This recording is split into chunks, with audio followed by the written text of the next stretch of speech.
የሆርሙዝ ወሽመጥ በተደጋጋሚ መዘጋት አማራጭ የንግድ መተላለፊያን አስፈላጊነት አሳይቷል። ሆርሙዝን በሌላ መንገድ መተካት ካልተቻለ የዓለም ንግድ ስርዓት ፈተና ላይ ሊወድቅ እንደሚችል ስምምነቶች አሉ። የአትላንቲክ ካውንስል ሪፖርት እንደሚያሳየው ዓለም ከዚህ በኋላ በአንድ የንግድ መስመር ብቻ መተማመን እንደሌለባት ያመላክታል።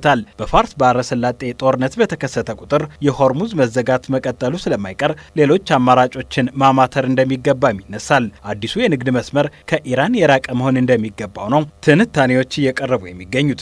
አዲሱ የንግድ መስመር 4 ሀገራትና ጠባብ መተላለፊያዎች ሊኖሩት እንደሚችል የሚወጡ መረጃዎች አመላክተዋል። ኦማን፣ ሳውዲ አረቢያ፣ ግብጽ፣ ሶሪያ በዮርዳኖስ አቅጣጫ ሆርሙዝን የሚተካው የንግድ መተላለፊያን መፍጠር እንደሚገባም ነው እቅዶች እየወጡ ያሉት። የህንድ መካከለኛው ምስራቅ አውሮፓ ኮሪደር IMEC የተባለው ይህ እቅድ የዓለምን ንግድ የማሳደግ እድሉ ከፍተኛ መሆኑም ተገምቷል። ለአካባቢው ሀገራትም ከ300 ቢሊዮን ዶላር በላይ ምጣኔ ሀብታዊ እድልን ይዞም የሚመጣ ነው። ይህ ሀሳብ በ2023 በህንድ ኒው ደልሂ በተካሄደው የቡድን 20 ጉባኤ ይጀመራል ቢባልም እስካሁን ግን መሬት ላይ ማውረድ አልተቻለም። ይህ እቅድ የቻይናን የአንድ ቀበቶ አንድ መንገድ ፕሮጀክትን ይገዳደራል ቢባልም እስካሁን ሳይሳካ ቀርቷል። ቴሄራን ሆርሙዝን እንዳሻት መክፈት መዝጋቷም ቢዮንድ ሆርሙዝ በሚል መሪ ሀሳብ ዳግም ሀሳቡ እንዲቀነቀን በር ከፍቷል።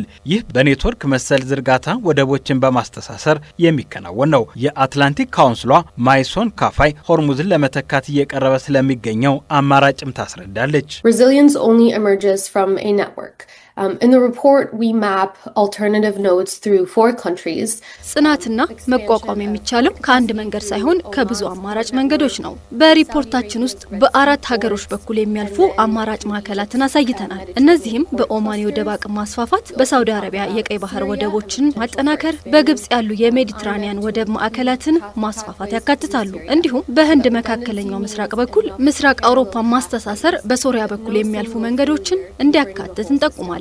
ይህ የመንገድ ብዝሃነት ማለት አንድ መስመር ቢቋረጥ ሌሎች መስመሮች ስራውን እንዲቀጥሉ ማድረግ ነው። በዚህ መንገድ በትልቅ ደረጃ አስተማማኝነትን ማረጋገጥ ይቻላል።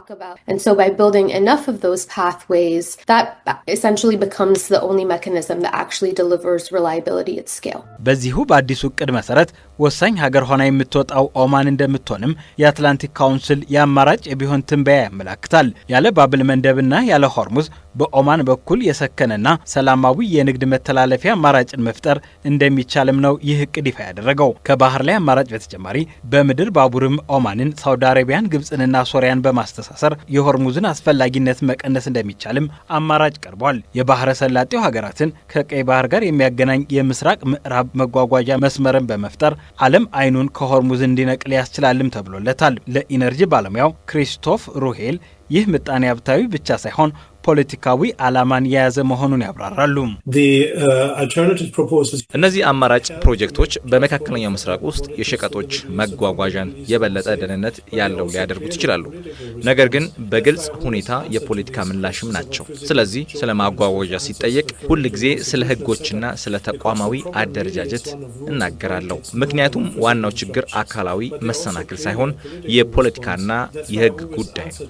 Because the problem really is one of rules and politics more than of physical disruptions. ይህ እቅድ በንድፈ ሀሳብ ደረጃ ቀላል ቢመስልም በተግባር ግን ብዙ ፈተናዎች ያሉበት ነው። ሆርሙዝን ለመተካት በሚደረገው ጥረት ሀገራት በጋራ መስራት ይኖርባቸዋል። ለአብነት ይህ ኮሪደር ይሳካ ዘንድ ሳውዲ አረቢያና እስራኤል ፖለቲካዊ ትብብር ማድረግ ይጠበቅባቸዋል። ሁለቱ ሀገራት ያላቸው ቁርሾ ደግሞ ይህ እንዳይሳካ ፈተና ነው። ሌላኛዋ ሀገር ሶሪያ ነች። ሶሪያን ወደ ቀደመ ሰላም ሙሉ በሙሉ መመለስም ግድ ነው። ሶሪያን ወደ መደበኛ ንግድ ለማምጣት ጥረት እየተደረገ ቢሆንም ፈተናዎች ግን ቀላል አይደሉም። እቅዱ ሶሪያን ማካተት ይገባል ቢባልም ሂደቱ ግን አልጋ ባልጋ የሚሆን አይመስልም የሚል ሀሳብም ይነሳል። The report is direct in identifying Syria as the highest risk node in this network. ሪፖርቱ በግልጽ ሁኔታ ሶሪያን በዚህ ኔትወርክ ውስጥ ከፍተኛ አደጋ ያለባት አድርጎ ያቀርባል። ትርጉም ያለው ውህደት እንዲፈጠር ብዙ ዓመታት ያስፈልጋሉ። የፖለቲካ መረጋጋት፣ መልሶ ግንባታና በቢሊዮን ዶላር የሚቆጠር ኢንቨስትመንት ያስፈልጋል። ነገር ግን ሶሪያን ከመተው ይልቅ ማካተቱ የተሻለ ነው። ምክንያቱም 2 ትልልቅ የባህር ወደቦችን ወደ ኔትወርኩ ያስገባል። It has capacity to bring in እነዚህን ችግሮች መፍታት ከተቻለ ሆርሙዝን መተካት ይቻላል። ነገር ግን አስተባባሪው ማን ነው፣ እንዴት መከናወን ይችላል የሚለው ደግሞ ለዚህ የአትላንቲክ ካውንስል እቅድ ትልቁ ፈታኝ ሁኔታ ነው። I would say coordination.